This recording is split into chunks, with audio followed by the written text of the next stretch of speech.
புதுசாக ஒரு YouTube channel ஆரம்பிச்சிருக்கேன். அண்ட் இந்த சேனல் வந்து இதில் நம்ம குக்கிங் எப்படி பண்ணுறதுன்னு தான் கற்றுக்க போகிறோம். ஐ நோ நம்மள நிறைய பேருக்கு குக்கிங் எப்படி பண்ணுறதுன்னே தெரியாது. அண்ட் ஐ திங்க் இந்த சேனல் மூலயமா நீங்கள் கொஞ்சம் நாச்சும் குக்கிங் பண்ண கற்றுப்பீங்கன்னு சொல்லிட்டு. அண்ட் இன்னைக்கு நம்ம பண்ண போகிற ஃபர்ஸ்ட் ரெசிபி வந்து வாழைத்தண்டு தோசை. ஸோ வாழைத்தண்டு தோசைக்கு தேவையான இன்க்ரீடியன்ஸ் நம்ம இப்போ பார்ப்போம். ஃபர்ஸ்ட்டாக நம்ம ஒரு கப் இட்லி அரிசி எடுத்துக்கிறோம். It's around 250 grams. நெக்ஸ்ட் உளுத்தம் பருப்பு 1/4 கப், வெந்தயம் 1 ஸ்பூன், வாழைத்தண்டு 1 பீஸ், பெரிய வெங்காயம் 1, சீரகம் 1 ஸ்பூன், கொத்தமல்லி கருவேப்பிலை தேவையான அளவு, உப்பு தேவையான அளவு. தேவையான பொருள்லாம் பார்த்தாச்சு. இப்போ எப்படி செய்வோன்ட்டு பார்ப்போம். நம்ம அரிசி, பருப்பு, வெந்தயம் மூணுத்தையும் நல்லா வாஷ் பண்ணிக்கிட்டு 3 hours ஊற வைக்கணும். 3 hours கழித்து அது வந்து வடிகட்டிடணும். வடிகட்டினதுக்கப்புறம் இப்படி தான் இருக்கும். வாழைத்தண்டு நார் எடுத்து ஸ்லைஸ் பண்ணிக்கோங்க. அதுக்கப்புறம் மிக்சியில் அரிசி, பருப்பு, வெந்தயம் ஒன்றா போட்டு அரைச்சிக்கணும்.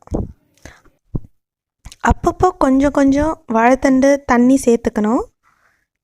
எல்லாத்தையும் நைஸாக அரைச்சிக்கோங்க, லைக் தோசை மாவு கன்சிஸ்டன்சி வர வரைக்கும். அரைச்ச மாவை ஒரு பவுலில் எடுத்துக்கோங்க.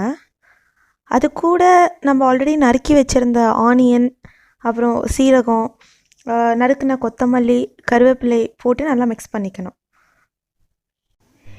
இந்த டைமில் நீங்கள் வந்து தேவையான அளவு உப்பு சேர்த்துக்கோங்க. மாவில் நீங்கள் இப்போ கூட சேர்த்துக்கலாம். இப்போ சேர்த்திங்கன்னா டேபிள் சால்ட் யூஸ் பண்ணிக்கோங்க, கரையிறதுக்கு ஈஸியாக இருக்கும்.